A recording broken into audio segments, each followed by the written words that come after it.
الله أكبر. الله أكبر. أشهد أن لا إله إلا الله، أشهد أن لا إله إلا الله، أشهد أن محمدا رسول الله، أشهد أن محمدا رسول الله، أشهد أن لا إله إلا الله، أشهد أن لا إله إلا الله، أشهد أن محمدا رسول الله، أشهد أن محمدا رسول الله. حي على الصلاة، حي على الصلاة، حي على الفلاح، حي على الفلاح.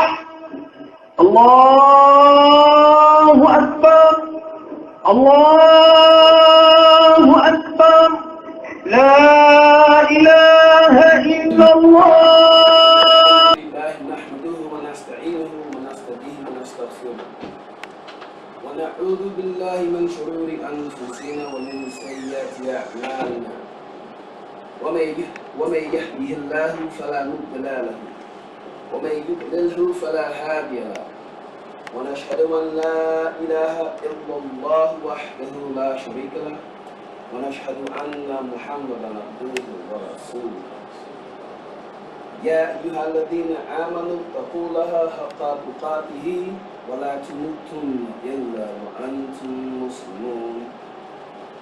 يا أيها الناس اتقوا ربكم الذي خلقكم من نفس واحدة وخلق منها زوجها وبث منهما رجالا كثيرا ونساء، واتقوا الله الذي تساءلون به والأرحام إن الله كان عليكم رقيبا. يا أيها الذين آمنوا اتقوا الله وقولوا قولا سديدا يصلح لكم أعمالكم ويغفر لكم ذنوبكم، ومن يطع الله ورسوله فقد فاز فوزا عظيما. أما بعد، فإن خير الحديث كتاب الله، وخير الهدي هدي محمد صلى الله عليه وسلم، وشر الأمور محدثاتها، وكل محدثة بدعة، وكل بدعة ضلالة، وكل ضلالة في النار. أما بعد، قال الله تعالى في الكتاب المبين: لقد جاءكم رسول من أنفسكم عزيز عليه ما أنتم حريص عليكم بالمؤمنين رؤوف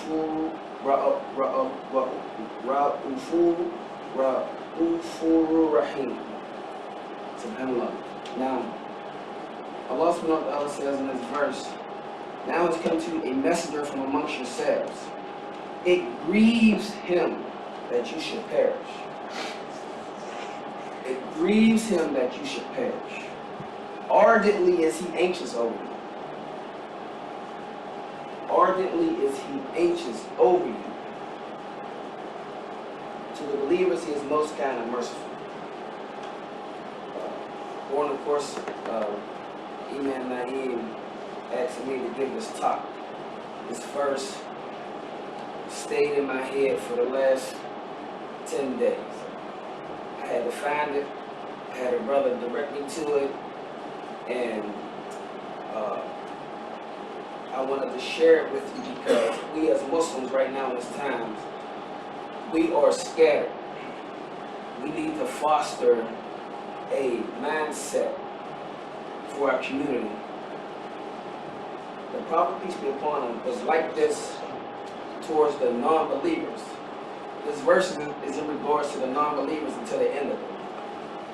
Because he was commissioned to go to the people of Mecca, but called them to Allah subhanahu wa ta'ala. And they were reluctant. They were reluctant to accept the message. So in the course of him getting the message and giving it to them, you have those who accepted it, and then you have those who were wishy-washy.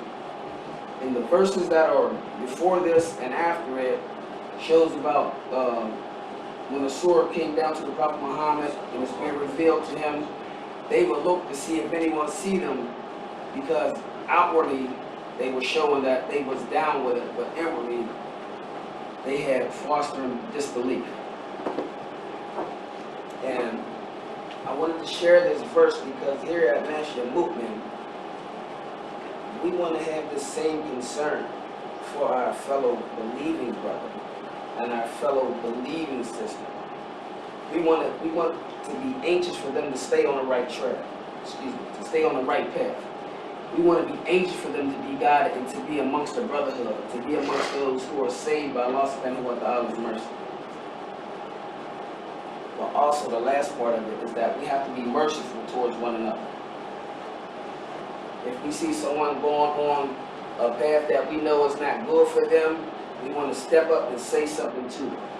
We don't want to be coward, wait till they're gone, talk behind their back, or bring up their situation as an innuendo without addressing it. We want to be like Umar, when he seen something that wasn't right, and it was contrary to what the Prophet, peace upon him, showed him, he gripped that person up.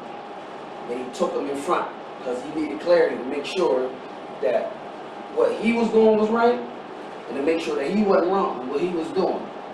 And this is the care that the Muslims have for one another. This is that care, this is that love that they have for one another. We don't want to stick our chests up. Allah has given me some knowledge, and I want to beat somebody down with it. The Prophet, peace be upon him, was caring. He was infectious. They couldn't get enough of him. They was at his doorstep waiting for him to come out so they could get something from him because of his character. And I'm reminding myself first, because I got a long way to go. And Allah has blessed me with so much, but yet still, I'm at a small level. There are states that we should be trying to get to right now. The first one is shoring up our belief and our understanding of Allah subhanahu wa ta'ala, and know that we have to turn to Him. That's the first stage. We have to foster that here at Mansion Movement. I want everyone here to make a pact with yourself and an oath to Allah subhanahu wa ta'ala. And this is the mindset we're going to have here at Mansion Movement to help one another. To have some difficulty when we see a brother not in his right state or needed some help, that we should be quick in being humble and merciful and helping. Because without that, we're not going to be able to grow. We're not going to be able to move. We're going to stay stagnant. So I ask Allah subhanahu wa ta'ala to move us. Ramadan is fast approaching. Ramadan is fast approaching. We want to take this month that's coming up, and we want to work on ourselves. We want to be kind and merciful towards one another, and at the same time, be anxious to help the non-Muslim. Give them dawah. We need foot soldiers. Everyone that's here right now, it's about 30 of us. If everyone made a pact to do something for this masjid, to come to this masjid, some way, shape, or form, to make it be visual for others to see, it'll bring in more people. Be kind and merciful towards one another. The Prophet, peace upon him, was the greatest example. The greatest example. With this verse, I was touched and I couldn't let it go. And I could not let it go. Everyone here, make an oath within yourself for Allah subhanahu wa ta'ala and strive to help the Muslims, men and women. Our community is only as strong as our women. Our women aren't strong, it's evident. Our community won't be strong. They play a vital role, but we have to teach them. We have to show them the example. We have to show them the example. Because they are a reflection of us. Like the moon is a reflection of the sun, so is was the woman a reflection of her husband. May Allah subhanahu wa ta'ala make it easy for us.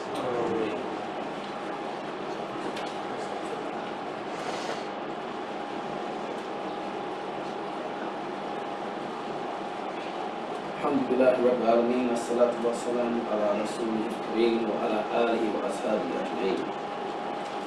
Last Saturday,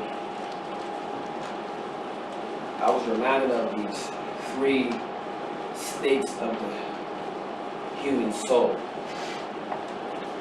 And Brother Bukhari shared them with us on family night. And our noble prophet,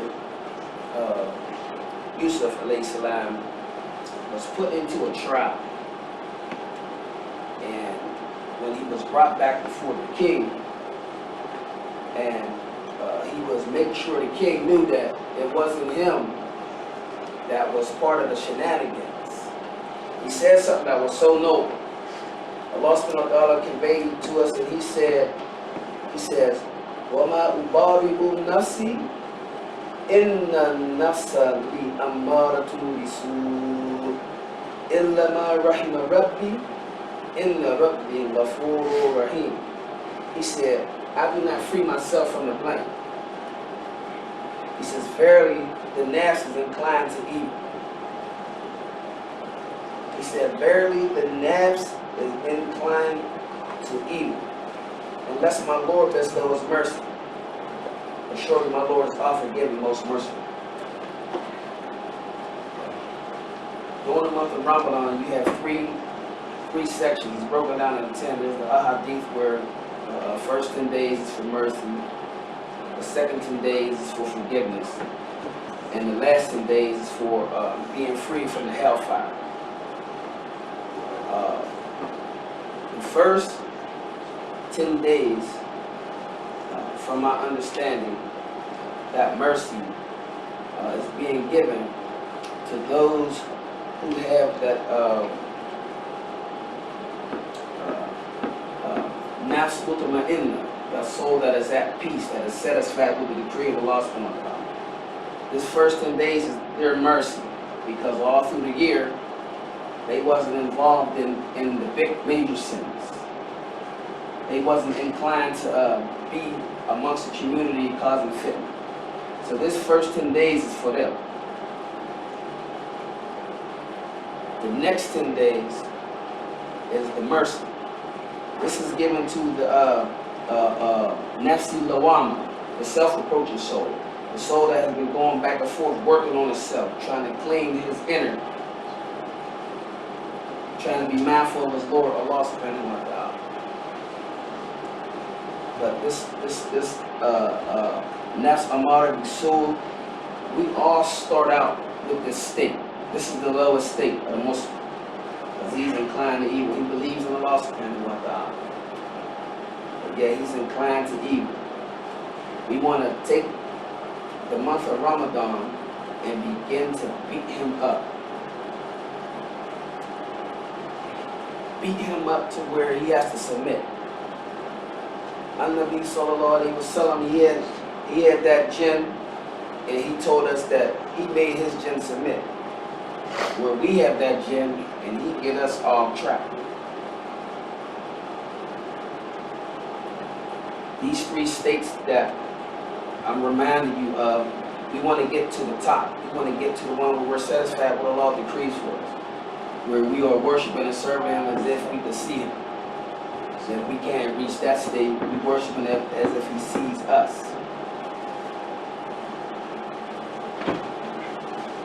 So during this month of Ramadan is fast approaching. And reminding myself first, because it seemed like last Ramadan, my Ramadan was tore up. There was things that happened to me that never happened in my 20 plus years of striving to be Muslim and believing in Allah subhanahu wa ta'ala.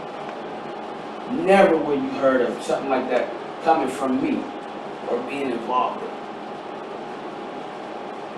But at the same time, Allah is all forgiving us mercy. And I pray that He allows us to continue our journey to raise to that level of ihsan, where we worship Allah subhanahu wa ta'ala in that state as if we see Him. May He allow us to fight off our evil demons of our lower base self. May He give us the ability to have that self-approaching soul that allows us to be humble enough to accept the advice when it comes to us. And may He make us a community that is striving and together, so that we can be a model for the communities around the city, in the country, and around the world. Allahumma salli ala Sayyidina Muhammad al-Fatih lima ughliq wal-Khatim lima sabaq nasr al-haqqi bil-haqq wal-hadi ila siratika al-mustaqim wa ala alihi haqqa qadrihi. Imam Naeem Abdullah of Masjid Al-Mu'min and Nur Zaman Institute is available for speaking engagements.